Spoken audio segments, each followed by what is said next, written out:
Ja, 5 ist gut, weil der das braucht. Bis da was passiert. 5 war die beste Idee, die ich je hatte. So, ich möchte bitte zu meinem Eintrittsticket ein Uso und einen Gyros-Teller. Macht keinen Sinn. Was war denn das jetzt für eine Quatschbahn? Ich habe mehr Fragen als Antworten für euch. Herrschaftszeiten. Wie krank ist das bitte?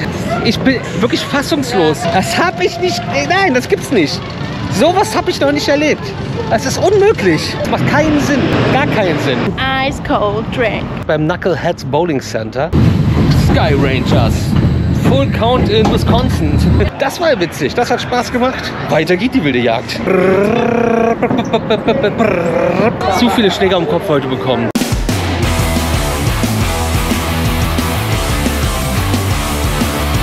Herzlich willkommen beim Rush Me Video Magazin und meinem täglichen Chaos. I think we put the bananas weg. So, wir tun jetzt die Sachen einmal hier rein. Aus der... Und die Bananas tun wir mal raus. Machen wir das mal, bevor wir das...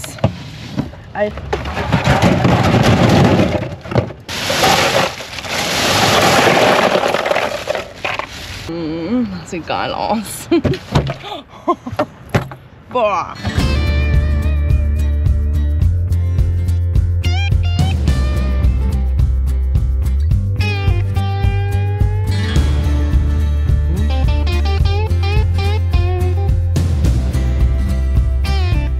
Der Cream Cheese ist hier in so einer Tüte. Ach Gott. Aber ich finde das witzig, das ist ein bisschen wie im Supermarkt, die hat ja alles breit gezogen, wenn die Regale leer laufen. Genau, wir sind jetzt beim Frühstück hier in unserem Days Inn. Die Heizung läuft. Als Heizung ist ja nicht heiß genug hier drin. Aber. Hier kann man Omelette machen. Ach, das ist da sind so kleine Becher mit Ei und Käse, Lauch und Schinken. Ach, dann. Und Pancakes hatten wir auch noch nicht. Doch. Doch, einmal glaube ich. Also den Pancake-Maker hatten wir schon. Okay, wie mache ich das denn hier? Ist das Ei? Halt mal.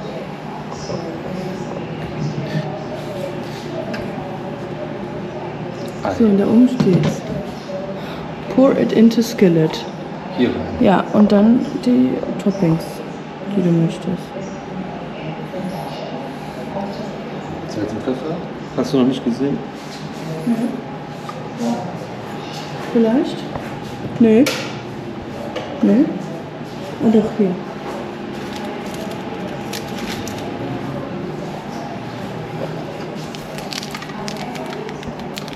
Lauch ist geil. Ich habe jetzt einmal Salz, einmal Pfeffer.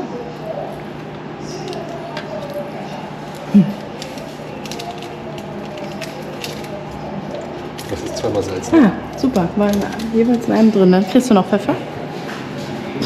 Das gibt's doch nicht, dass ich dann das da rausreiße.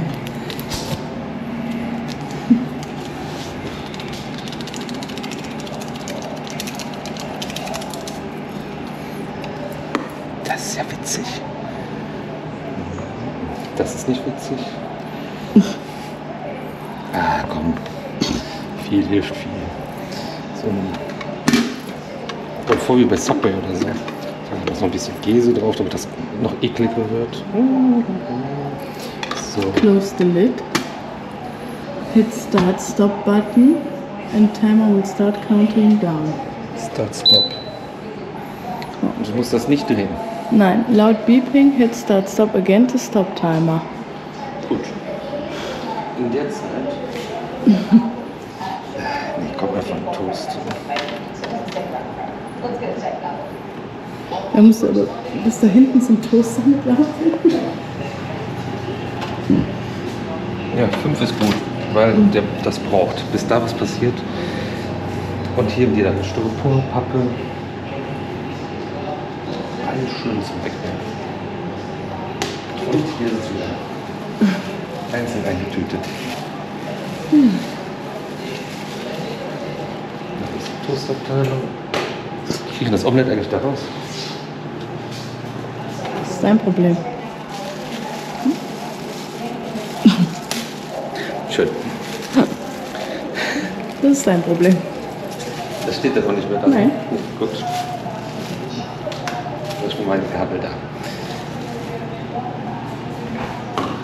Möchtest du da sitzen? Unbedingt. Wo möchtest du sitzen? Nee, nicht an der Heizung vielleicht. Ist die Heizung auch an? Weiß ich nicht. Nee. Gut. Habe ich nicht drauf geachtet. Ja, das ist so gut aufgeteilt alles. Ne? Dass es ja niemand anders ist. Du rennst ja wie bescheuert im Kreis. Ja. Plastikbecher. Oh, das ist ja schlau. Boah, Alter, was ist das immer rein? Da nimmt doch jemand Beach, oder? Ja. Aber auch Erdbeer-Banane ist schon verlockend. Hauptsache kein Erdbeer. Keine Kelloggs. Oh.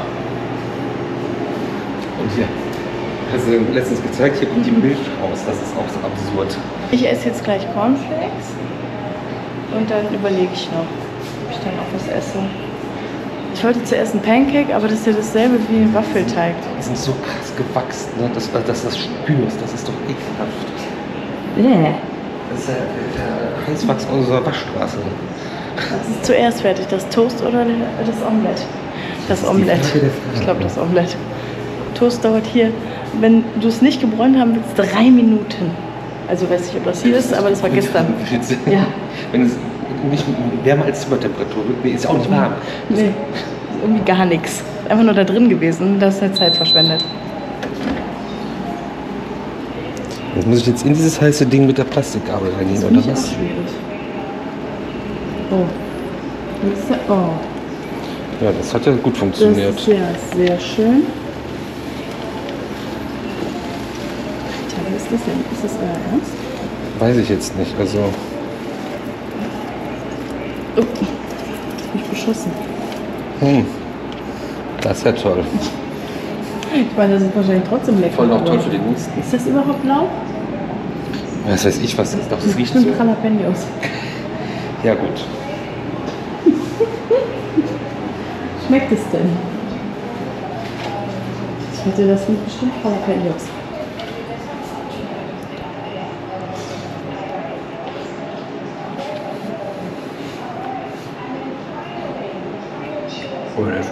Toast? Ja, das ist ja so gehaltvoll, da brauche ich mehr. Ich habe übrigens mal fürs Protokoll das gerade noch mit Papier sauber gemacht. Ja. 5 war eine gute Idee. 5 war die beste Idee, die ich je hatte. Liebe Grüße an Bartowski, der mag das so. Also das haben wir jetzt auch noch nicht gehabt. Wie geht denn das? Ja. Das darf ja eigentlich gar nicht sein. Auf der höchsten Stufe kann das doch nicht so schwarz werden, oder? Das läuft ja heute. Ist das die Bagel-Stufe? Ah ne, es gibt auch noch extra für Bagel. Dann toastet er vielleicht was heißer, weißt du? Ja, aber dann wird es ja von außen immer noch schwarz und von innen bleibt es roh.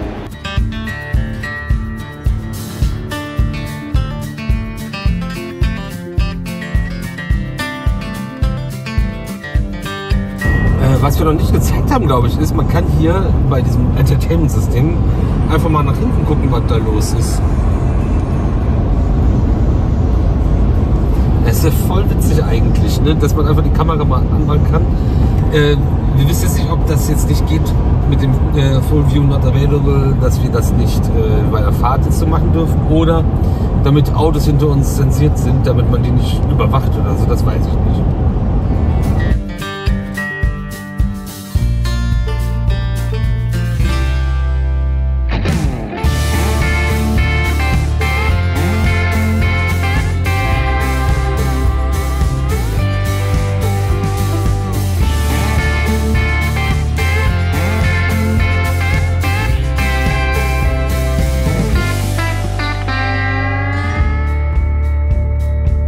Mount Olympus Malagas. Hallo und herzlich willkommen. Ich park mal an der 9. An der 9. Muss ja eh hier hin zur Achterbahnfirmerei. Trojanisches Pferd haben sie auch als Joghurtbahn.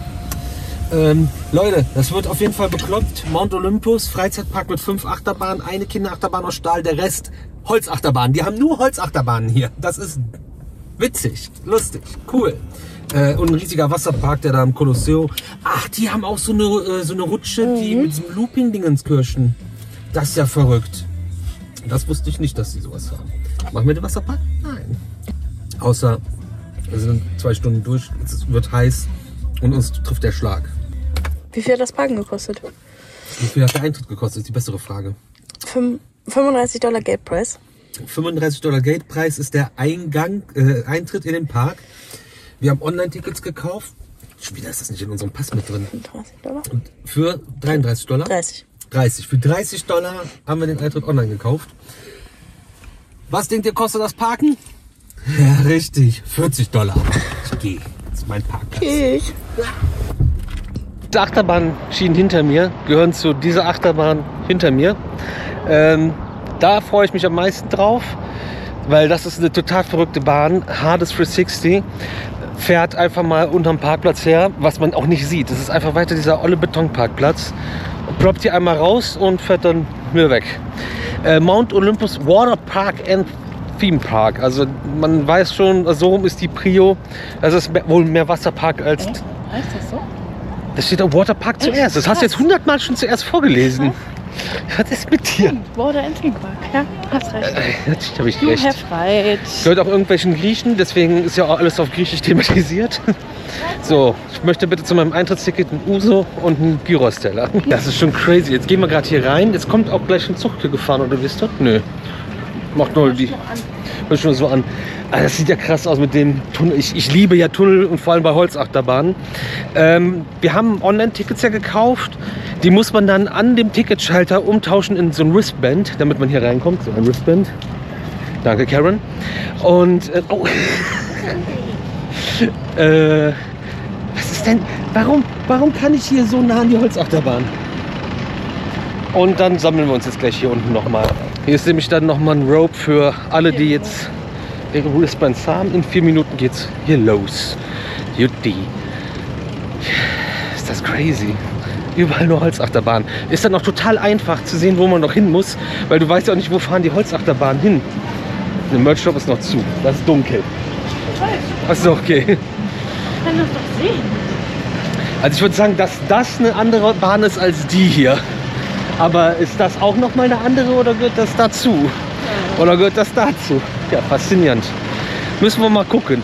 Wir haben jetzt die $30 bezahlt, 35 steht online, wäre der Gatepreis. Auf dem ausgedruckten Zettel steht auch nochmal 35. Oben über der Kasse steht 38. Warum? Also es ist irgendwie, du gehst hier durch die Achterbahn rein. Das ist irgendwie auch so gar kein Eingang, ne? Nee, das ist... Gut ist auf jeden Fall, dass hier alle irgendwie Badeklamotten sind und scheinbar vorhaben, schwimmen zu gehen. Aber egal, schauen wir mal, was es gibt heute. Cooler erster Eindruck. Erstmal da, also nicht durch das, wie das hier läuft und die $40 fürs Parken, aber dass du hier so zwischen den Holzachterbahnen stehst, finde ich super. So Leute, man hat ja jetzt hier mal wieder so eine stilisierte Achterbahn hinter, was offensichtlich eine Stahlachterbahn ist. Das ist nicht cool, weil es keine richtige Stahlachterbahn hier gibt. Offensichtlich ein Inverted Coaster, der nach dem First Drop hier kurz verschwindet aus dem Bild und hier weitergeht als normaler Coaster, was man auch am Looping sieht. Das Einzige, wo das Sinn machen würde, wäre, wenn das Ganze ein Flying Coaster wäre. Dann geht das, aber das passiert da hinten auch nochmal. Das macht keinen Sinn.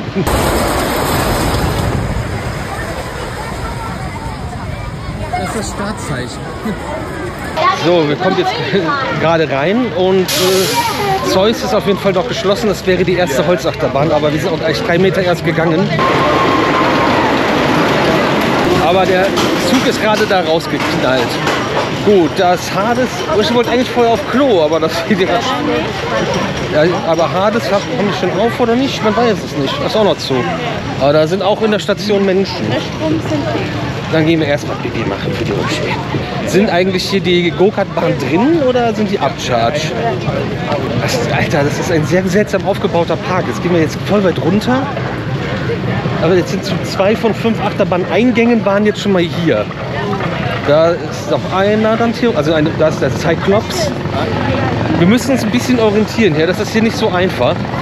Die haben, der Rutschenturm ist ja gigantisch groß. Das ist ja krass. Oh Gott.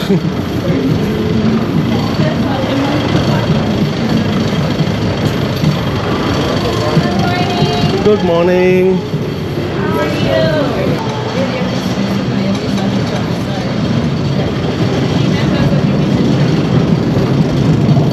Viel Spaß.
Okay, ich habe Uschi genötigt, jetzt bei Cyclops eben reinzugehen. Da war noch keiner. Wir sind alle zum Wasserpark durchgelaufen. Dann haben wir das jetzt mal als erstes gemacht. Weil ich jetzt auch wieder keine Info vorher bekommen habe, kann man jetzt hier ein On-Ride machen oder nicht. Bei der Bahn ging es jetzt, weil sie hat gesagt, also es darf kein loser Gegenstand mitgenommen werden. Das ist aber nicht lose. Also hat sie ja keinen Bock zu diskutieren. Also hat sie eine Kollegin gesagt, nicht zu mir. Was eine crazy Bahn. Ja, voll cool. Voll klein eigentlich, aber so kompakt, schnell, freaky. Und dann gibt es hier noch mal so einen Drop, einen zusätzlichen. Verrückt. Sehr verrückt. So, aber jetzt gibt es dann wirklich erstmal die Pipi-Toilette und eine Kante. Es gibt auf jeden Fall gefühlt mehr Go-Kart-Bahnen als Achterbahnen hier. Hermes Turbo Track. Das sieht ganz cool. Aber der sieht nicht besser aus als die anderen Tracks. Da ist die Kinderachterbahn. Also Achterbahn haben wir theoretisch jetzt alle gefunden. Da ist auch der Restroom. Neben der Kinderachterbahn, das macht Sinn. Wollen wir die mal versuchen? Ja klar, versuchen wir das. Aber ich gehe erst mit. Ja. Little Titans machen wir dann jetzt gleich mal als nächstes. Den F Miler Kiddie Coaster, mal gucken, was hier los ist. Little Titans gibt schon mal nichts, denn man muss mindestens 40 Zoll groß sein, aber darf nicht größer als 56 Zoll sein. Und wir haben jetzt trotzdem mal gefragt, weil auch keiner hier war. Die hat schon, die sind mit 2 Operatorinnen da, die haben gerade schon vor Langeweile auf dem Zug gesessen. Aber ihre Antwort war nein. Geht da hinten hin und zeigt einfach auf eine andere Achterbahn. Die haben hier so eine S&S Asthma-Schaukel, aber nur mit 4 Sitzen insgesamt. Die kostet $13 plus Tax pro Sitz, wenn du die fahren möchtest. Upcharge. Hä? Okay, ey, das sieht schon crazy aus mit den Buddies so, ne? Gut, dann gibt es heute theoretisch nur Holzachterbahn zu fahren. Auch praktisch, weil die fällt ja weg. Wollen wir direkt mal hier gucken, ob der auf ist? Weil hier ist nämlich noch ein Buddy.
das denn für ein Quatsch?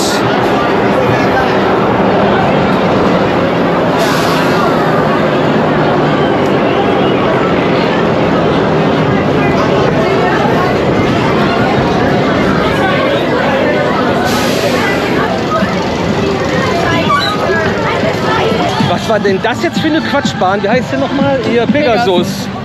Also, was ein Kack-Layout und wie dumm das gemacht ist. Schon witzig, das gefahren zu sein, aber schon. Also, das war jetzt irgendwie Quatsch.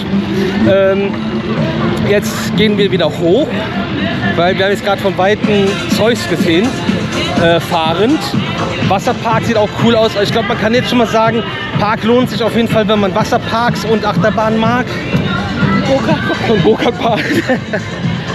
Aber 4 Holzachterbahnen ist natürlich auch schon special, ne? Das ist schon cool irgendwie. Ja, jetzt gehen wir wieder hoch und dann gucken wir mal weiter. Aber erstmal, glaube ich, jetzt Zeus. Und dann kommt der Hades 360. Wenn der jetzt aufhört, kommt der natürlich zuerst. Klar, wir kommen auch zuerst dran vorbei. Hier ist diese riesige Picknick-Area, da geht heute auch noch was. Ja, das ist ja auch so ein Ding hier. Der Snack ist ganz cool. Wäre cooler, wenn sich diese Paddel bewegen würden. Gut, wir sind jetzt bei Hades 360 angegangen und haben gewartet, weil der Kettenlift anlief, wollten filmen, wie der hier aus der Station rausstürzt. Das hat nicht funktioniert, das hat ziemlich lang gedauert. Dann haben wir gesagt, komm, dann gehen wir vielleicht doch mal hoch, bevor jetzt noch mehr Menschen vor uns sind. Jetzt ist inzwischen nach 10 Minuten ein Zug mal gefahren, aber der nächste fährt jetzt wieder nicht, also wir sind auch nur mit einem Zug unterwegs. Haben nämlich die Maintenance Crew gesehen, wie die in der Station chillen und ist eine Reihe gesperrt und jetzt liegen sie auf dem Boden und fummeln irgendwas an dem Wagen rum, wo die Reihe gesperrt ist. Ich weiß nicht. Das ist jetzt irgendwie, die haben gerade aufgemacht. Hat das jetzt vorher keiner gemerkt? Oder warum macht man das dann nicht? Also ich habe mehr Fragen als Antworten für euch.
Ey, was war das denn? Jetzt habe ich einen trockenen Mund, ey. Ich auch, aber wie? Im Tunnel, ey. Boah. Was ist das denn?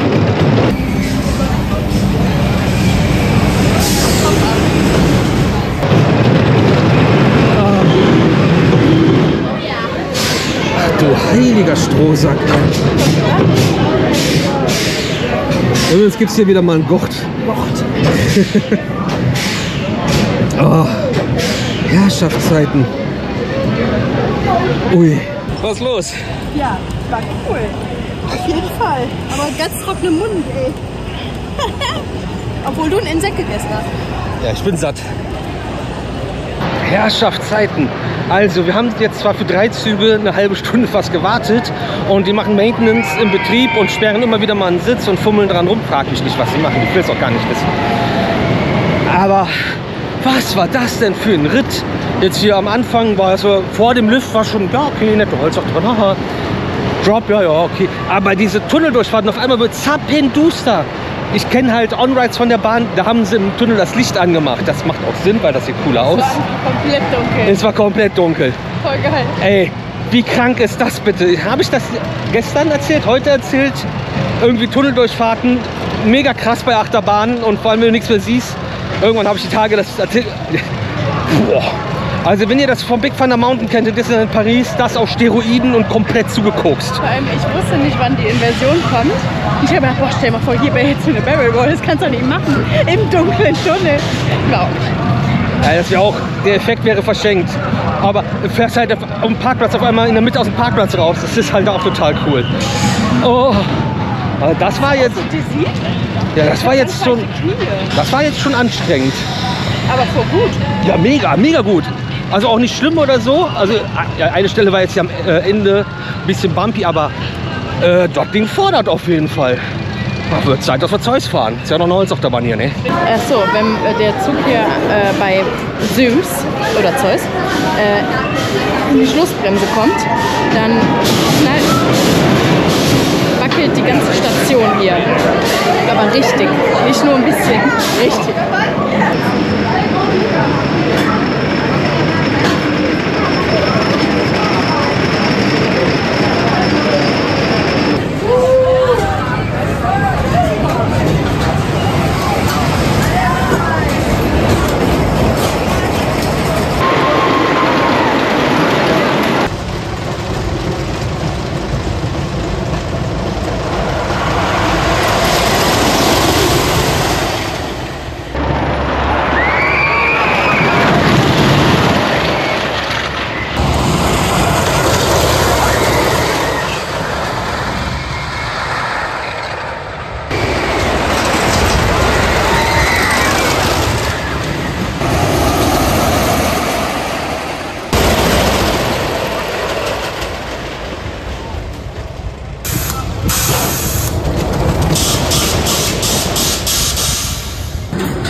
Nein, nicht ein Wort.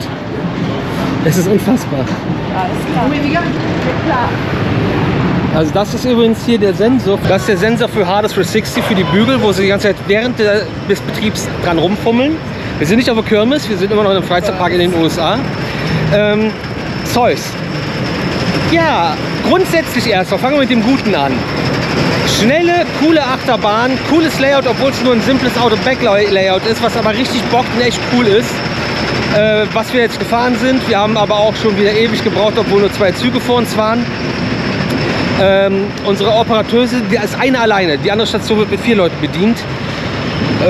Der war alles egal im Leben und dann kam jetzt irgendeiner, der sich sehr wichtig fand und sehr cool war. Und er hat gesagt, nee, GoPro geht nicht. Und dann habe ich gesagt, wie GoPro geht nicht? Auf 3 Bahnen jetzt ging das. Ah, okay. Und dann dauert die Abfertigung ja ewig und in der Zeit hat er sein Funkgerät gezückt und rumgefunkt. Und dann kam er zu mir, nein, das geht nicht. Ziehst du aus. Gut, diskutiere ich nicht, wenn du das meinst. Mr. Obercool hat dann auch, bevor sie zurück war auf ihrem Platz, schon den Zug gedispatcht. Sicherheit brauchen wir gar nicht drüber reden, wenn auf dem, also da ist einer eben auf den Breakrun gerannt, ein Maintenance-Mitarbeiter, während der Zug fuhr. Die haben während des Betriebs an den Zügen rumgebastelt, ne? Ach, jetzt warte, jetzt kommt der hier lang. Ja, auch egal, ne? Die Mitarbeiter grundsätzlich sind hier alle ein bisschen, haben wir gedacht, doof. Dann haben wir gesagt, na komm, scheinbar sind die neu, die Saison fängt gerade an, die können das noch nicht so. Englisch kann auch nicht unbedingt jeder oder nur schlecht und gebrochen. Okay, alles geschenkt. Anfang der Saison, lernen das Verständnis für. Wir haben auch noch nie so wenig lächelnde Mitarbeiter in irgendeinem Freizeitpark gesehen. Das ist auch schon sehr traurig. Ja, okay. Dann bremst das Ding gefühlt für mich härter als sonst, wo die ganze Station anfängt zu wackeln. Bremst dann nochmal, wo es ein Stück runter geht. Und dann, Mr. Obercool hat ja irgendwie an der Bremse rumgespielt. In der Station die Bremsen zu. Und wir waren im ersten Wagen und sind da reingeknallt. Und der ganze Zug ist hinten drauf gescheppert. So dass wir ein Dreieck gebildet haben. Also wir standen so mit dem Arsch nach oben und der Wagen hinter uns. Ne, also ich habe jetzt keine Hand. Ja, wie so bei so einem Auffahrunfall oder wie so einem Cartoon oder so. Ja, und da steht jetzt der Zug. Es hat voll gescheppert, das Ding stand oben, hat sich dann auch wieder gesetzt. Und das war's.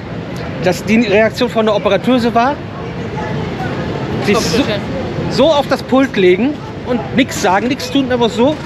Und der andere hat sein Funkgerät gezückt und stand dann da. Bis jetzt hat keiner eine Silbe verloren. Nicht ein Wort wurde gesagt. Jetzt kam einer von der Maintenance, guckt so, auch kein Wort. Die haben noch nicht mal miteinander gesprochen. Nee. Fummelt irgendwas, dann holen sie ihren Schlüssel raus und machen die Bügel einzeln auf. Kein Wort. Und jeder steigt alleine aus. Kein Wort. Wir gehen hier runter. Kein Wort, nix. Auch nicht zu den Leuten in der Station, die da stehen oder sonst was. Das Ding ist jetzt down. Ja. Wir sind da voll reingescheppert. Nicht ein Wort. Nicht ihr Idioten, hab's kaputt gemacht. Nicht sorry, gar nichts. Ich bin fassungslos. Okay. Nix. Ich bin wirklich fassungslos. Ja. Sowas habe ich noch nicht erlebt. Das habe ich wirklich noch nicht erlebt. Das in den USA. Ja. Ja, das macht so einen Besuch kaputt.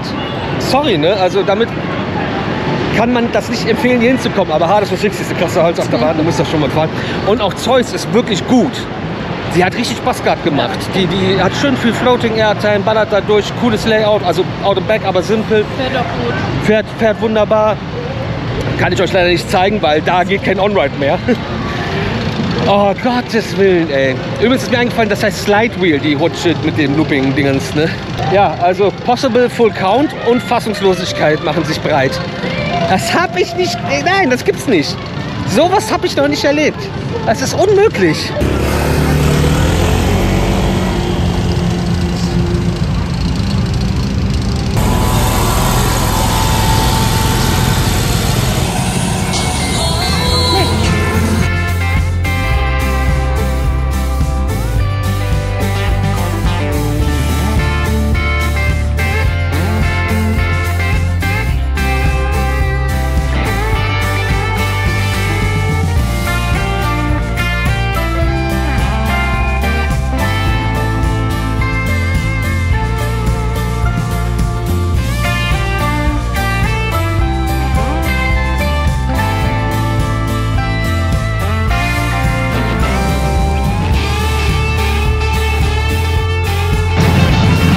Dieser Haken wird mich davon abhalten, in diese Achterbahn zu rennen.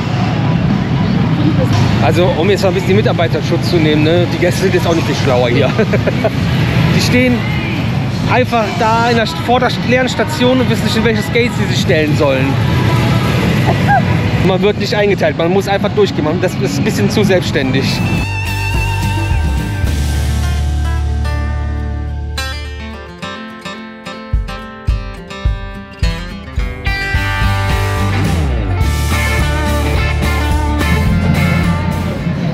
Hier ist einfach nichts drin. Here we go.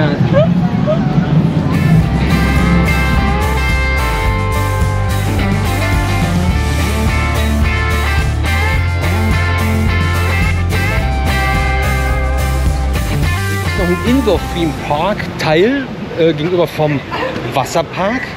Und da drin stand mal eine Zamperla Drehmaus. Jetzt ist von hier erstmal nur Arcade. Sehr hübscher Eingang. Aber da dreht sich sogar ein Fahrgeschäft. Und der Himmel geht bis zum Boden. Oh, weia, ey. Ist das schlimm. Ja, es ist nur noch eine große Arcade, aber da sind 2 Rides.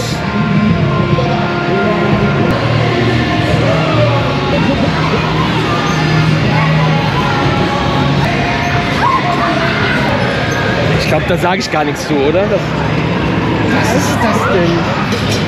Und jetzt ein Werbeschrift noch. Wouldn't lie to you, doesn't matter what I do. She's got a hold on me. She knows how to drive a truck, but she lets me pick her up when we're going dancing. My heart stops beating when my headlights shining on her. She's my country girl. I couldn't tell you what she's doing with me. She's so damn out of my league. She's a little bit crazy on the weekends, dancing in her red dress, and I love the way she looks. Bei besten Willen, aber das ist meiner Meinung nach viel zu nah. So ein Weg, wo auch kein Personal, nichts ist hier. Und das Ding knallt hier in den First Drop runter. Kannst du halt auch was reinwerfen, ne? Kann man auch was reinwerfen, wenn man das lustig findet, ne? Ja. Ich meine, gut, das tut dann wahrscheinlich weh, ne? Je nachdem, was es ist. Hier so ein Brocken vom Boden.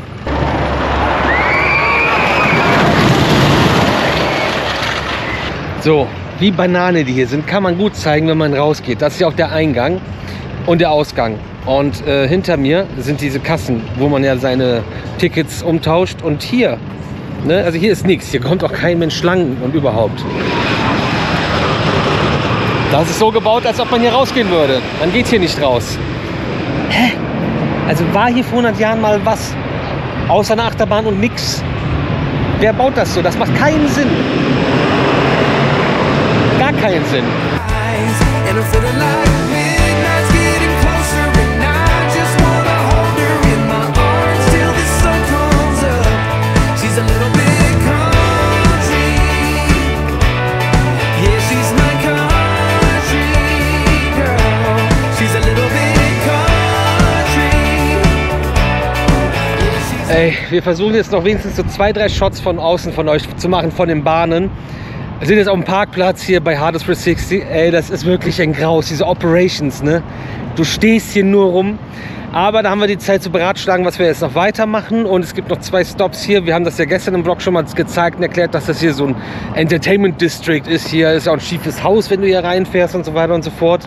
Und hier gibt es noch eine Bowlinganlage mit einer Achterbahn und ein Tomfooleries mit einer Achterbahn. Tomfooleries ist ein FEC, Family Entertainment Center. Da haben wir in Austin, Texas euch schon mal gezeigt bei der Sweet South Tour. Und hier gibt es auch ein Tomfooleries in der Nähe. Da fahren wir dann mal hin. Fragen, da sieht es schlecht aus, was wir bis jetzt im Netz gefunden haben. Und genau, ja, fragen wir auch bei der Bowlinganlage, ob wir da Achterbahn fahren können, bevor es dann weitergeht. Wir wollten dann noch eigentlich, das hätten wir beides übrigens auch nicht gemacht, nach Little America. Der hat aber montags zu. Aber auch dienstags, mittwochs, donnerstags und freitags. Der macht aktuell nur Samstag, Sonntag auf. Es ist hier auch nicht voll. Aber die Operations sind so anstrengend, dass du ja für 3 Züge eine halbe Stunde stehst. Aber jetzt kommt Hades, wir können arbeiten.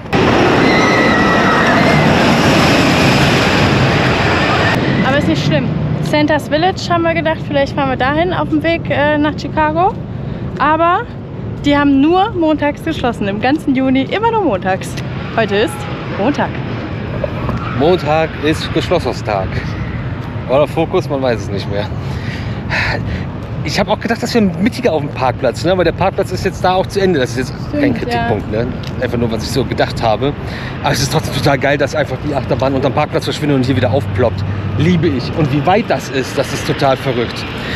Ach, dann, das ist dann wieder so ein bisschen die Akropolis versuchen darzustellen, aber in Plastik. Ja, die Idee ist ja nicht schlecht, aber irgendwie ist das auch wieder nicht durchkonzipiert. Ich weiß es nicht. Aber auch das trojanische Pferd hat dieser Go-Kart-Bahn, wo alle 3 Tage mal ein Go-Kart vorbeifährt. Also Das ist halt einfach an der Straße, das ist so was Catchiges, ne? Und in so Touristenorten ist das vielleicht genau das, was es braucht. wir brauchen so einen tiefen Mustang. Wir brauchen jetzt einen Ice Cold Drink. Ice Cold Drink. Und du? Du nicht? Ich brauche bessere Operations. Ja. Ich kann das nicht. Ich kann auch nicht mehr. Ich kann auch nicht. Ja, also auch voll. Also, ne, diese. Alter, du hast einen Breakdown, wo es da voll scheppert. Das ist nicht ein Wort. Es ist unglaublich. Es ist unglaublich. She can let her hair down, but got her feet on the ground. I can't get enough. enough of her. She can drive me so wild, just with that sweet smile, and there's nobody else for me. My heart starts racing every time I'm looking at her. She's my country girl. I couldn't tell you what she's doing to me. She's so damn out of my league. She's a little bit crazy on the weekends, dancing in her red dress, and I love the way she looks in my eyes. And I'm feeling like midnight's getting closer, and I just wanna hold her in my arms till the sun comes up. She's a little bit country. Yeah, she's my country girl. She's a little bit. Das ist einfach ein Shooter Cute am Straßenrand. Der gehört zum Wasserpark. Zu irgendeinem. Aber hier ist auch alles Mount Olympus. Ja, das sind alles noch die Resort-Buildings hier. Ja. Das ist ja schön. Das Flamingo Flamingo-Boot ist ja geil. Du kannst auch komplett reingucken in die Betten. Alter, ist ja alles von denen noch. Ja. Aber wann wollen die das denn abfertigen? Die haben ja auch überall nur einen Zug, da verstehe ich auch nicht diese Schilder mit den Wartezeiten. Open. Yeah, she's my country girl. Guitar.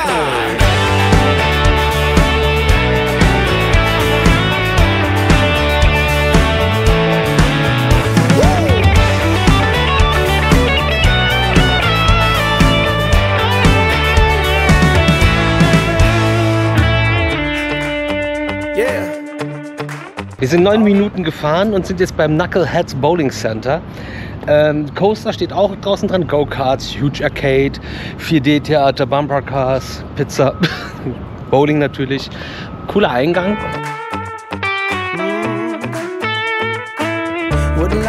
Hör es schon mal auf, das hätten wir nicht gedacht. Also wir haben Merchandise, da vorne ist jetzt Bowling, Trampolin, die Bar, hier ist ein Hochseilgarten. Überall sind Tische, E-Karts. Ja, wir sind die einzigen hier gerade. Hier ist eine Achterbahn. Und da ist auch eine Operateuse irgendwie. Sie ist im Staubsauger da um den Pappelberg rum. Das ist ja süß. Auf dem Teppich wieder aufgebaut, eine Achterbahn. Ich kack ab. Ja, und dann jetzt hier wieder diese unendlich große Arcade-Geschichte. Da oder da? Ja, da tauchst du auch nur die Preise ein. Ich hatte schon wieder recht. Ja. Also, Ich immer recht habe. Wie oft zeigst du das? So, wir haben Tickets geholt, sind auf so einer Karte wieder gespeichert. 3,50 $ pro Person und Fahrt. Dann sollen wir einen blauen Knopf drücken, dann kommt einer. Wenn kein Operator da ist, ja. Ja, aber sie ist am Tornado. Ja. Man weiß es nicht. Schauen wir mal.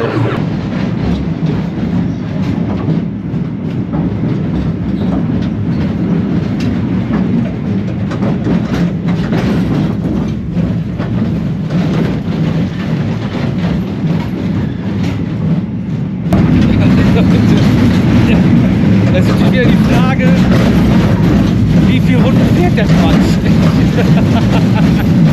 Ah Gott, ist das rumpelig laut, ey. Das merkt man sonst nicht, weil es diesen Dingern sonst gigantisch laut ist. Aber bis auf die Stelle geht es ja eigentlich. Die Reibräder sind das Problem. Ach ja. Und jetzt ruckartig wieder vor.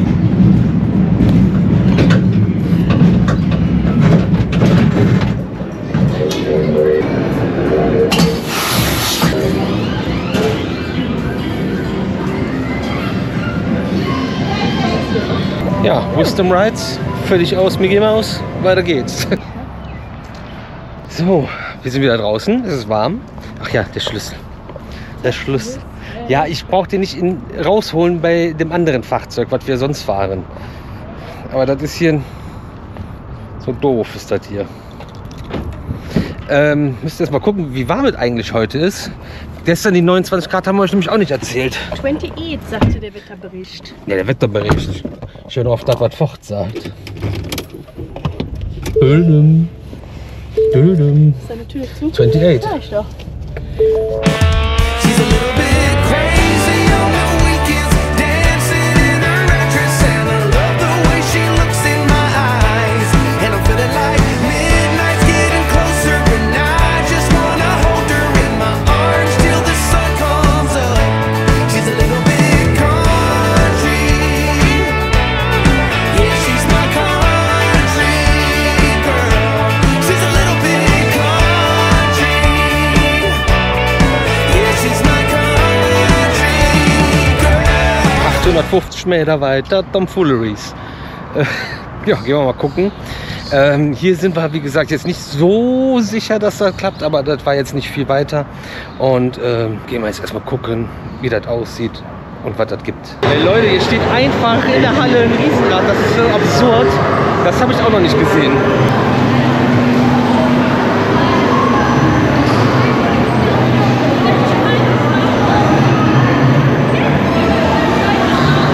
Und der Punkt, ab dem das mit der Aussicht am spannendsten ist, verschwindet ja hinter der Haustechnik. Sollen wir erstmal beim Coaster gucken oder sollen wir erstmal hier fragen? Wir fragen erstmal.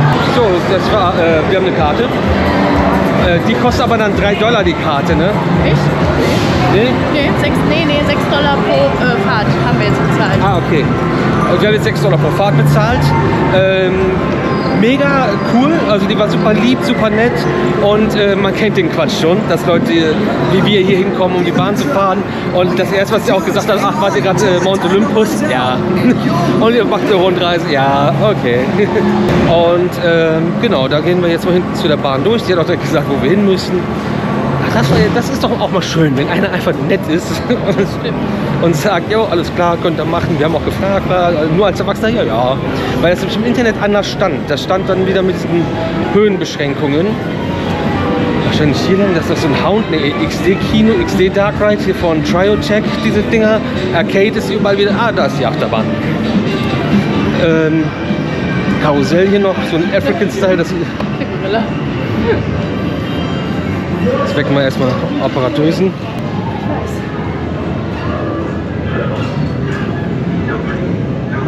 Möchtest du die Uhr?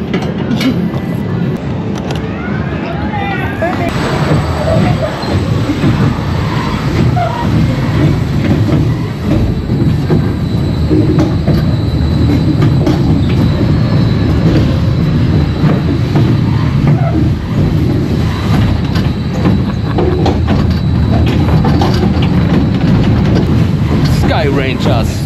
Full count in Wisconsin. Wisconsin Dales. Full count in Wisconsin Dales. Aber natürlich konnten wir den Kiddie Coaster Mount Olympus nicht fahren. Das geht ja nicht. Deswegen können wir die ja alle hier fahren. Jo, wir haben jetzt vor, Richtung Chicago zu fahren. Und fahren schon mal zu Six Flags Great America. Haben wir eigentlich für morgen geplant. Da stehen 18 Achterbahnen. Wir kommen theoretisch so gegen 16, kurz nach 16 Uhr an. Die haben bis 20 Uhr auf. Fahren wir schon mal, was zu fahren ist. Hat ja schon mal gut geklappt an anderen Six Flags Parks. Was wir haben, haben wir. Und dann wird alles andere entspannter. Dafür gibt es natürlich jetzt ein paar Pretzels, Pickles und Mozzarella Sticks.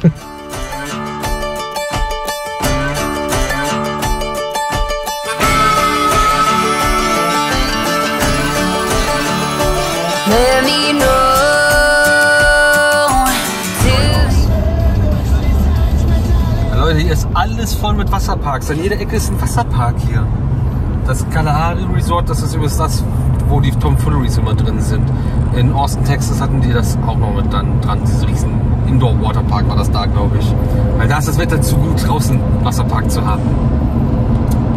Offene Ladung. You feel me too. Let it show. Babe, I'm into you. We've been on and off, in and out, up and down too many times. Now it's time.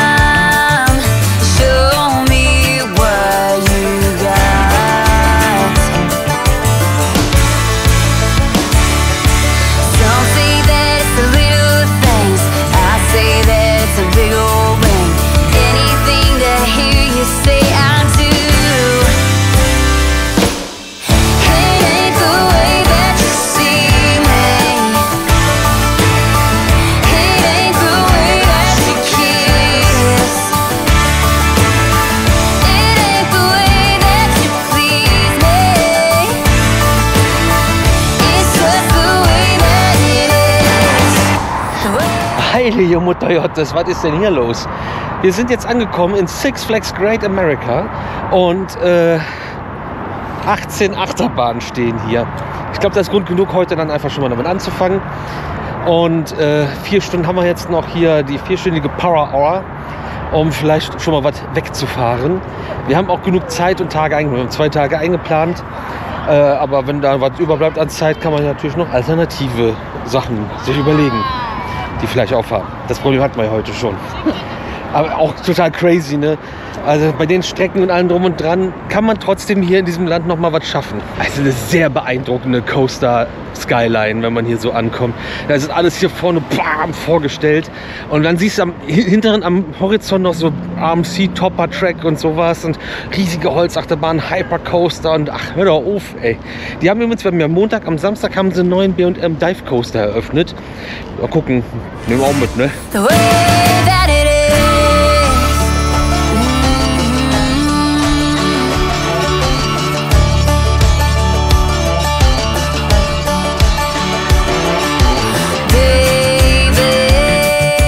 Ja, die erste Bahn, die wir jetzt gefahren wären, die auch eins der Highlights ist, weil man das so noch nicht wirklich gefahren ist, wäre Max Force gewesen. Ein Air-Launched Coaster von S&S. Ist ein Kettchen vor. Nun gut, dann gehen wir mal weiter. Also es gibt auch hier Wait-Time-Anzeige. Ja, die Zahlen sind ein bisschen zu hoch für meinen Geschmack. 60 Minuten. Ja, okay, da braucht man schon wieder gar nicht gucken. Viper 45, Joker 45, Goliath 90. Hä? Oh, cool. Was ist das denn? Das macht keinen Sinn. Meiner Meinung nach. Dann gucken wir mal, was sonst noch so geht. Also Superman, der B&M Flying Coaster, sah auch ziemlich geschlossen aus, als wir gerade da lang gegangen sind über den Parkplatz. Also er hätte schon irgendwann mal was fahren müssen. Und auf den Rampen waren auch keine Menschen zu sehen. Okay, mal gucken, was sonst kommt. Weil wir haben jetzt uns keinen Plan gemacht, sondern reingehen und irgendwie mal vorbeilaufen und gucken, dass wir dann irgendwas schon mal fahren, was geht. Ich glaube, das ist so.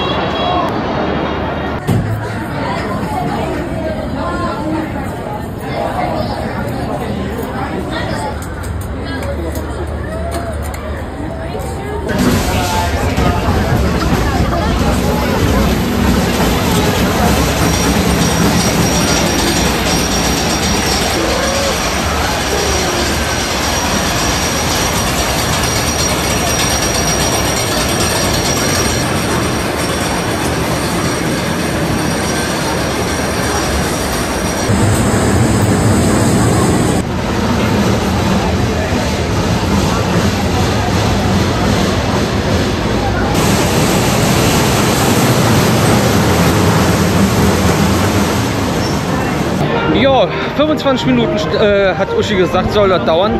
25 Minuten hat es gedauert. Wir sind Whistler gefahren. Und wo ist er? Whistler, von wem ist er? Von Schwarzkopf. Ein schöner Jumbo-Jetstar. Was machen wir? This way, oder? Erstmal nicht zu der Neuheit. Da können wir nachher noch mal gucken. Ja, so viel Zeit haben wir auch nicht mehr. Gucken wir mal. Bei Max Force ist irgendwie kein Wagen in der Station. Der steht in der Wartungshalle, aber die ersten 2 Reihen nicht. Und da ist dann das Tor irgendwie, das Rolltor drauf. Aber da ist auch irgendjemand rumgelaufen. So, wir gehen mal ins südwestliche Territorium. Schauen wir mal, was uns achterbahntechnisch hier erwartet. Das ist gruselig. Das Ghost Boat. Also was man sehen kann, ist da Max Force, das wird ja nichts. Hier ist dann irgendwie noch so ein Teil von dem All Dive Coaster, da ist noch ein Arrow Looper, B&M Hyper Coaster, eine Holzachterbahn. Eieieiei. Yep. Viper ist die nächste Attraktion, die wir machen. Und ich bin der Meinung, das sollte diese Holzachterbahn da hinten sein. Uschi meint nein. Ja, sieht hier so aus. Ja. July.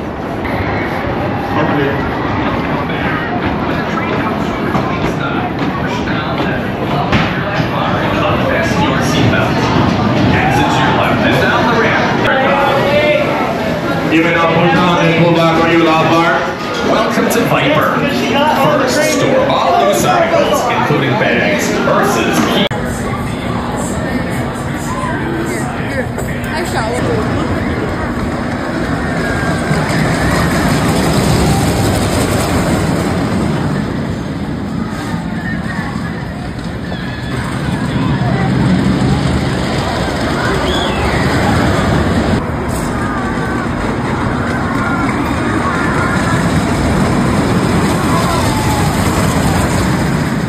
Genauso habe ich mir das vorgestellt. Reinlaufen, in eine Station, direkt Row, Gate geht auf, einsteigen, fertig aus, Mickey Mouse Achterbahn fahren. Und dann sind wir diese Holzachterbahn gefahren, Viper. Und wir fahren gerade, dann kommt der First Drop und dann diese Kehre und wir beide so, ist das Bandit Layout? Oh nein, das ist das Bandit Layout! Also das war auf jeden Fall gerade ein sehr witziger Moment. Wir vermuten mal, das ist das Bandit Layout gespiegelt. Fährt aber mit PTC-Zügen und nicht mit Premier Rides-Zügen. Dementsprechend fuhr sich das viel, viel besser, aber auch viel langsamer. Also in den USA, in PTC-Zügen, das Bandit Layout fährt besser als das Ding in dem Moviepark in Bottrop. Was auch bei unserem letzten Besuch wirklich unfahrbar war und richtig einen in den Hintern gegeben hat. Also das ging gar nicht. So, das war witzig. Das hat Spaß gemacht. Weiter geht die wilde Jagd. By the way, der Intermin Drop Tower fährt auch nicht und hat oben die Gondeln geparkt.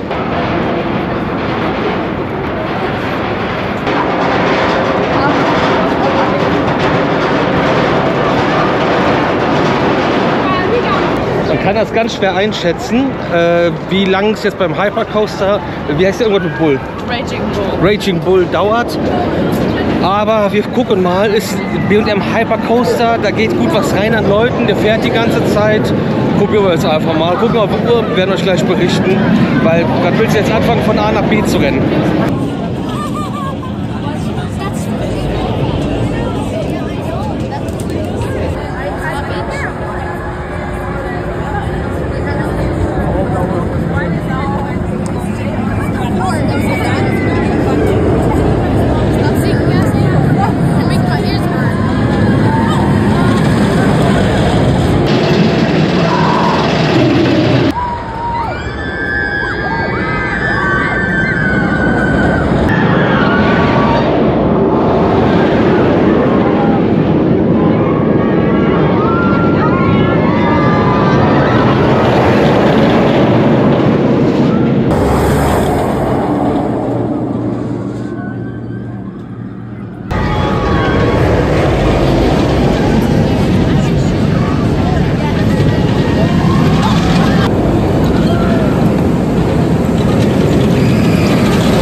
Dreiviertel Stunde gewartet. Einer der schlechtesten B&M Hypercoaster, die wir je gefahren sind. Sehr, sehr viele positive G-Kräfte, zusätzlich eckige Räder. Aber Grüße an den Dude mit dem Lightning Rod Shirt. Wir ziehen das durch, wie ich mir das gewünscht habe, dass wir jetzt jeden Tag jemanden Deutsches treffen. Haben wir heute auch noch geschafft. Dafür sind wir extra hier hingekommen.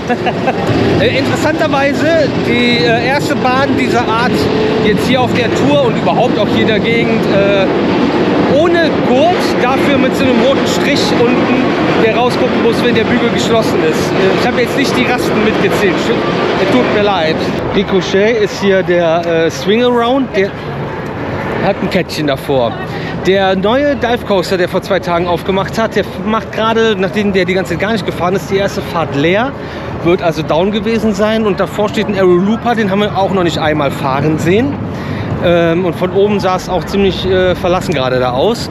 Es gibt ist es American Eagle oder Screaming Eagle? American Eagle gibt es 2 Holzachterbahnen, Racing-Holzachterbahnen. Und da werden wir jetzt als erstes hingehen, denn wir sehen die ganze Zeit, dass sie nur mit einer Seite fahren. Ich habe die Idee, Vermutung, Angst, dass vielleicht morgen dann getauscht wird und die mit der anderen Seite fahren. Beziehungsweise wäre das ganz gut, weil dann haben wir eine Seite jetzt schon, die andere Seite können wir dann morgen machen. Wenn du nicht merkst, dass das lebensgefährlich sein kann, muss man so Schilder aufstellen, oder was? Digga. Ja, das ist der neue Dive Coaster, der leider gerade nicht läuft, gerade 2 Testruns gemacht hat, aber die Leute stehen auch noch drin. Mein Gott. Und dann haben wir hier auch noch einen Wing Coaster von B&M. Gehen wir morgen alles in Ruhe ein bisschen durch, wenn wir den Park dann regulär besuchen. Das ist ja jetzt nur mal ein bisschen schon mal was wegfahren, was geht. Offensichtlich ist das auch nötig, so wie das hier gerade läuft, aussieht. Bier hier. Ja, das Turkey Legs und Bier hier steht nicht gut. Okay.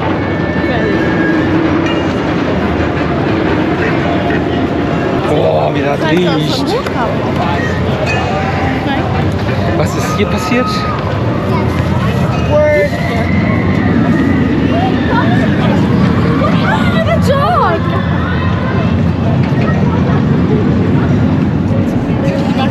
Das ist eine neue Attraktion, da machen gerade alle Bilder von. Ja, ey, ohne Spaß, in so einem Six Flags Park. Jetzt steht hier mit X-Flight ja ein Wing Coaster. Der hat einen Tower, aber in der Mitte ist Wiese und Bäume. Wie schön das aussieht auf einmal. Das strahlt und glänzt und ist schön. Was guckst du so? Ich würde wirklich erstmal den Woody machen wollen. Was habe ich eben gesagt? Ja, hast du gesagt, aber ich habe es vergessen, weil wir nicht direkt am Eingang vorbei. Klar. Der macht halt 90 Minuten vor Parkende, Parkschluss zu, weil Private Area Event irgendwas. Ja, aber das sieht jetzt, ja, dann ist wahrscheinlich auch der Dive Coaster dann schon zu. Aber das sieht jetzt nicht aus, wie wir können das mal eben fahren. Oder wie siehst du das? Keine Ahnung, kann ich nicht einschätzen. Ich würde jetzt, aber 90 Minuten vor Parkschluss, Ja, eine halbe Stunde. das ist doch jetzt gleich, oder? Jetzt haben wir 120 vor Parkschluss. Also in einer halben Stunde macht das Ding zu. Jetzt wissen wir wenigstens, woran wir sind. Red Side Only steht dran, das ist echt gut, damit man, wenn man es jetzt nicht gesehen hat, morgendlich ja einfach reinrennt. Auch American Eagle, Ja, American Eagle. Macht 60 Minuten vor Parkschluss schon zu, wegen Private Event hier in der Area. Das macht alles nicht einfacher.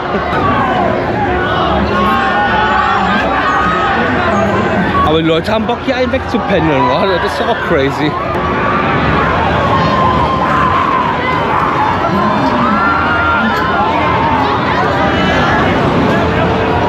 So, wir sind immer noch nicht bei der Bahn angekommen, haben aber jetzt schon dreimal die Zeitzone gewechselt. Jetzt laufen wir jetzt hier über eine Straße noch. Was ist das denn schon wieder? Hilfe!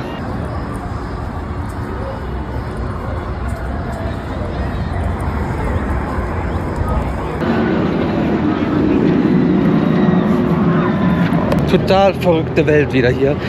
Haiti. Bis du mal bei der Holzachterbahn ankommst. Aber das Stationsgebäude sieht so richtig uramerikanisch Holzachterbahn-mäßig aus. Das ist geil.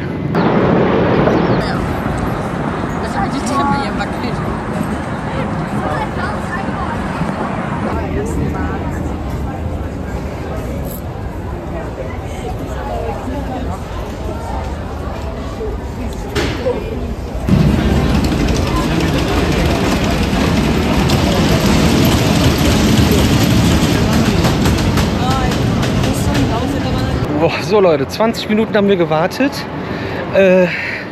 Was ein Ritt. Out and Back Coaster. Und der hat eine Stelle, da flasht es, also nicht nach dem First Drop, sondern der zweite, dritte Drop dann irgendwie. Alter, du stürzt ins Nix und dann klatscht du mit dem Rücken einmal so, wie wenn du im Schwimmbad jetzt das Abspringen vom 1 Meter verkackst und am Rücken landest. Pam! Kurven fahren kann die Achterbahn nicht, macht sie zum Glück auch nicht viele, sondern hat einen großen Kreisel am Ende. Da schreit das Ding auch, so Kännchenöl wäre nicht schlecht, weil da schreit einfach Metall auf Metall um Hilfe. Und kurz vor Schluss bremst den noch mal ab und fährt noch mal einen Kreisel. Was hast du jetzt wieder reingerufen? Das ist der Igel, der da schreit. Ja, vielen Dank für diesen Beitrag. Sie können sich wieder setzen, Frau Reichert. Wir gehen jetzt weiter. So, als nächstes kommen wir an Goliath an. Das ist der Sea Coaster hier, der 90 Minuten vor Parkschluss eigentlich zumacht. Theoretisch dann also zugemacht hat, aber da gehen noch Leute rein. Und das wäre ja jetzt eigentlich zu. Und der fährt gerade leer. Jetzt weiß ich nicht, ob wir uns jetzt damit reinstellen oder nicht. Stellen uns noch mit rein. Das ist der Flash-Eingang, oder? Nee. Nee? Nee, Flashpass ist da lang. Das nervt immer, ne? Ja, das irritiert voll. Das ist ein sogenannter Topper-Track. Heißt, es ist eine Holzschiene auf diesem Stahlgerüst, was teilweise auch ein Holzgerüst ist. Also es ist eigentlich eine Holzachterbahn, aber die hat so einen hohen Stahlanteil, dass es irgendwie doch wieder Hybrid ist und ja, sehr verrückt aussieht. Also der sieht echt crazy aus von außen. Topper Track sind wir zum Beispiel schon Outlaw Run gefahren. Das war jetzt nicht so die Erfüllung von den Fahreigenschaften. Und ja, auch 2025 fehlt immer noch Wildfire in Grönerlund, Kolmaden. Zu viele Schläger am Kopf heute bekommen. Ja, schauen wir mal, was das hier gibt. Wir stehen jetzt einfach mal mit hier drin. Ich habe natürlich noch was Entscheidendes vergessen, euch zu sagen. Und zwar ist das Ding gerade wieder leer gefahren, also war gerade auch irgendwie down. Also da ist heute auch so ein bisschen der Wurm, glaube ich, drin hier in dem Laden. Na, schauen wir mal. Also vor uns gehen auf jeden Fall immer wieder jetzt Leute, warum auch immer. Nach 10 Minuten ging es dann auch wieder los. Wir stehen jetzt immer noch hier, das dauert auch noch ein bisschen. Aber jetzt war hier gerade weil hier laufen echt komische Gestalten rum. Und dann sagt Uschi, guck mal, der hat das T-Shirt auf links an. Was ist? Ich verstehe den Stil nicht, weil auch Etikett hängt raus, die Naht ist raus. Dann habe ich gesagt, ja, es kann sein, dass sie das auf links drehen musste, weil es in den USA in vielen Parks ist, vor allem bei Six Flags, dass jetzt keine anzüglichen Sprüche oder ähnliche oder Kraftausdrücke oder sowas darf jetzt nicht hier offen getragen werden auf Shirts und so weiter. Und man kann es ein bisschen durchschimmern sehen, es ist ja auf links und dann spiegelverkehrt und nur durchschimmernd, aber Fuck Boys steht hinten drauf und das wird dann wohl ein echter Grund sein, dass sie das auf links tragen muss den ganzen Tag. Weiß ich sogar, dass man das hier nicht darf. Ich glaube auch, das ist nicht der erste Freizeitparkbesuch in den USA. Kann man wissen. Ja, das ist vielleicht einfach nicht dran gedacht. Man wollte das statementmäßig so abziehen, weil sie der Überzeugung ist, dass das so ist. Aber naja. Wisst ihr Bescheid? Zieht euch anständig an mit Ride Review Klamotten. Ride Review Merch findet ihr unter ridereview-shop.de. Damit dürft ihr hier rumlaufen. Das müsst ihr nicht auf links drehen. Alles andere müsst ihr auf links drehen, wenn ihr das nicht anhabt. Umziehen. Das habe ich geschenkt bekommen. Das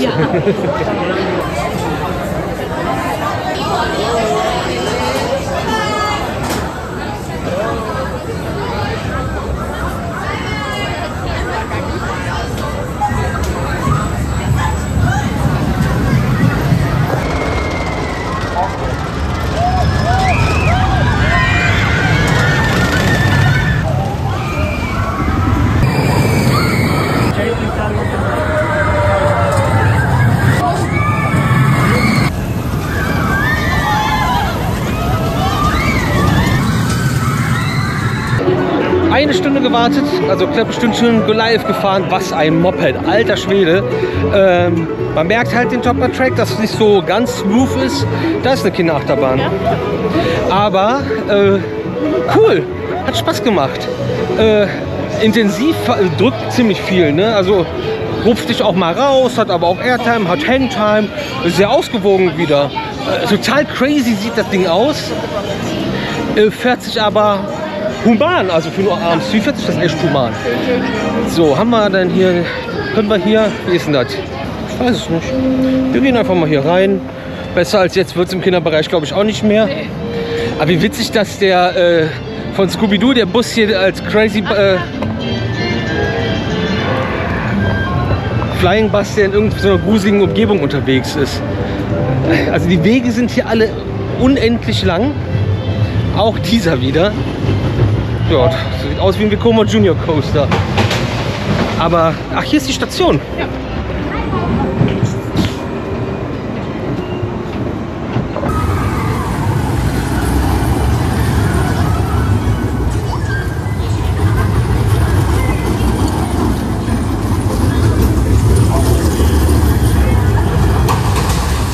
Ja, Vekoma Junior Coaster, Standard Layout, Runde gefahren. Nochmal einen coolen Blick auf Goliath gehabt und Sprocket Rocket sind wir gerade gefahren. Campground Shuttle Servers. Vorne kann ich euch dann nochmal den Coaster zeigen, den wir gerade gefahren sind. Lasst euch nicht ablenken von dieser riesigen Achterbahn im Hintergrund. Der Little Dipper hat noch auf, da rennen wir doch mal schnell mit rein. Auch wenn ich den Impuls vorgezogen hätte, aber hier ist auf jeden Fall auf. Beim Impuls wissen wir es natürlich nicht. Dann nehmen wir lieber den schon mal mit.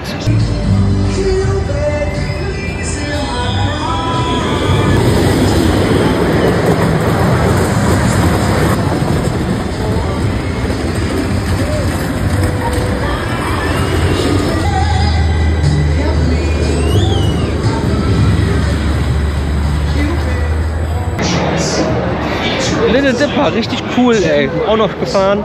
Das sieht jetzt auch mit dem Licht sehr geil aus. Sonne geht da hinten gerade unter. Also von hier sieht die Coaster Skyline richtig gut aus. Vom Parkplatz gleich natürlich nicht, weil die Sonne auf der falschen Seite untergeht.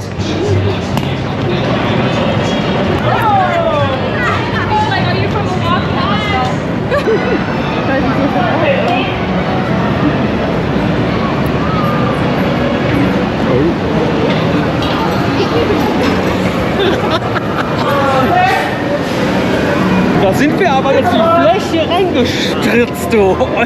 Last Ride of the Day werden wir also. Man kann hier unten drunter durchgehen, voll kompliziert, oder man kann einfach hier rumgehen.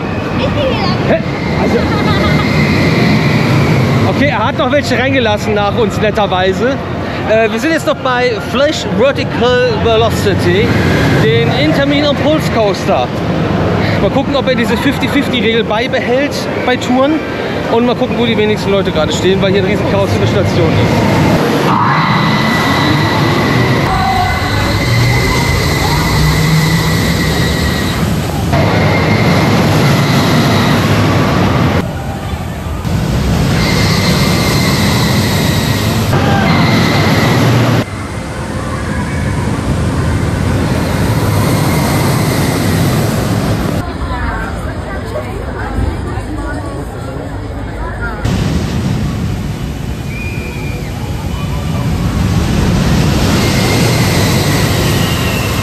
Jo, da haben wir doch schnell gemacht, sind in den Impulse Coaster gefahren. Ob LSM viel Strom braucht, I doubt it. Super krass, das habe ich auch schon mal erwähnt, dass hier diese Ventilatoren oben haben, die die LSM-Module kühlen, wenn der jetzt gerade nicht fährt. Das ist so krass jetzt am Ende des Tages, die Abwärme, die der von oben runter sprüht, das ist richtig crazy. Ich glaube, wir nehmen noch mal eine Fahrt mit, die wir kurz uns angucken. Und der Flug, der ist hier noch am Ballern, weil ich glaube, dass jetzt auch die letzte Q-Line geschlossen hat. Der hat ja hinter uns das Kettchen zugemacht. Sonne geht unter, Q geht zu, Parker zu. Was haben wir gemacht? 6 Stück noch mal hier? 6? Ja. Ich glaube. Wir sind, ist ja egal. Reden wir nachher drüber.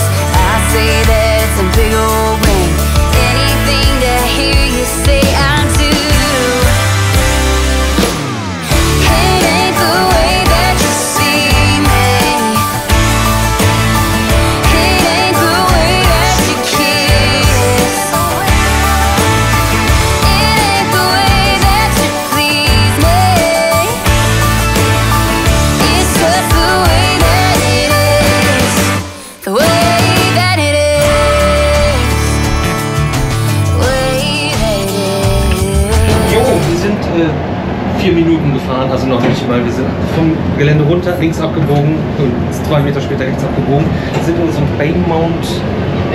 Bayment, ja. So, checken jetzt eben schnell, also haben eben schnell eingecheckt. 207 ist da lang.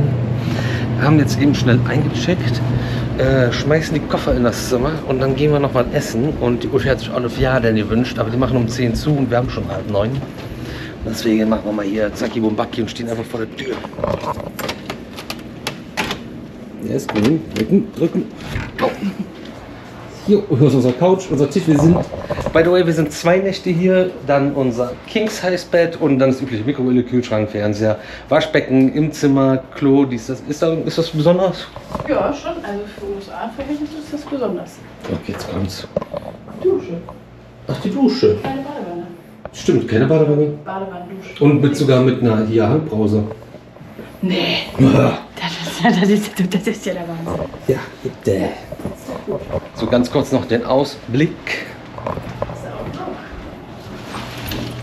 Da stehen wir schon wieder. Das heißt, wir müssen hier irgendwo baden.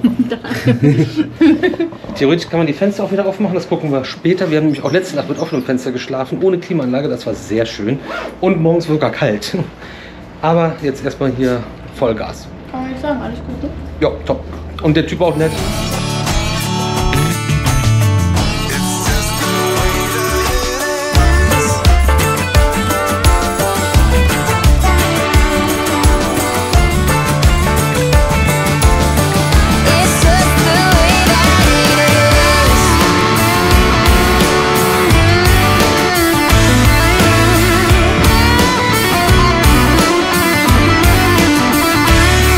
Jetzt haben wir unseren Hintern abgesprochtet, hier hinzukommen. Also es ist halt der Abreiseverkehr von Six Flags, der geht natürlich jetzt direkt über die Straße, weil wir hätten es auch laufen können, aber wir wussten nicht, wie weit wir müssen. wie realistisch das ist. Und wie realistisch das ist, Nicht genau. krass und das Würde ich jetzt beim nächsten Mal laufen, aber alles gut. Sind jetzt auch hier und sind zu zweit und müssen so 15 Minuten jetzt warten, bis wir einen Tisch kriegen. Da sind, wenn ihr das habt, wundert euch nicht, da sind ganz viele leere Tische. Aber du hast für maximal 50, maximal 5 Tische eine Bedienung. Und wenn die gerade nicht genug hier haben oder wie auch immer, dann kriegst du halt erstmal keinen Platz. Weil die den ganzen Tag den Arsch nachtragen, das geht mega schnell. Sobald du den letzten bisschen aufgegessen hast oder beziehungsweise aufhörst zu bestellen, wenn die fragen, kriegst du auch die Rechnung hingelegt, ob du willst oder nicht. Und dann hast du auch zu gehen. Weil der Tisch bringt Trinkgeld, vom Trinkgeld leben die und die leben nicht davon, dass der Tisch da lange sitzt, sondern Tisch, Tisch, Tisch, Tisch, Tisch. Und trotzdem sitzt du hier und wartest. Also, es ist absurd und kurios, irgendwie scheint das zu funktionieren. Man muss es, glaube ich, einfach so hinnehmen. Genau. So, jetzt macht sie Feierabend. Jetzt macht sie Feierabend. Hoffentlich hat sie das auch notiert. Ja, sie hat ja nach dem Namen gefragt. Genau. Das auf jeden Fall jetzt auch nochmal schnell dazu. Bevor wir uns übrigens gleich über hier Chicken Parmigiano und Chicken Alfredo hermachen, wir haben nochmal kurz durchgezählt. Wir haben jetzt in Six Flags Great Adventure in 4 Stunden 8 Achterbahnen gemacht. Mit den 6 Achterbahnen heute den ganzen Tag über und den ganzen hin und her haben wir heute also 14.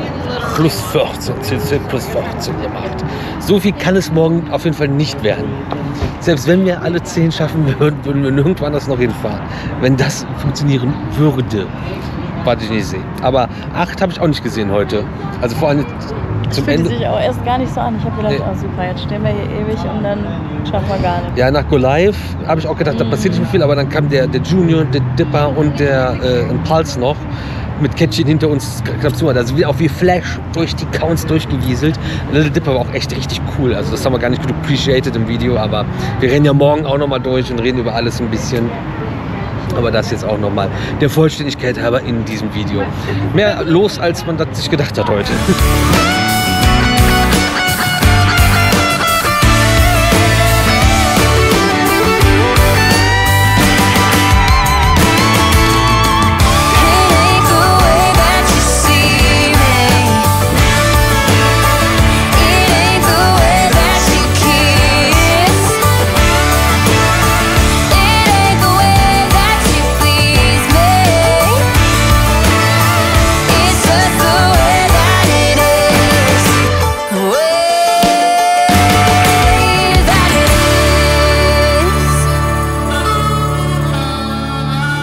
Jo Leute, wir haben gegessen und haben noch Abendessen für morgen. Das Gute ist, wir haben einen Kühlschrank und wir haben eine Mikrowelle.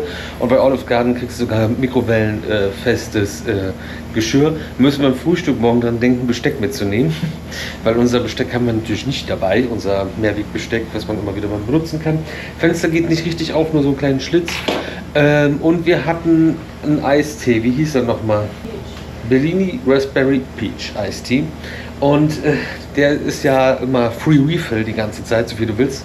Ist ja jetzt nicht so, dass wir kannweise das Zeug da schon weggezogen haben. Da hat sie uns das jetzt auch nochmal eingepackt und mitgegeben. Den gönnen wir uns gleich. Wir packen den Kühlschrank voll, die Karten leer. Sehen uns morgen um 18 Uhr wieder. Ihr habt heute miterlebt, wie wir 14 neue Achterbahnen für uns gefahren sind. Morgen machen wir weiter. Bis dahin, ihr seid dabei, ihr abonniert jetzt und wir sehen uns morgen um 18 Uhr zum neuen Video wieder hier auf meinem YouTube-Kanal.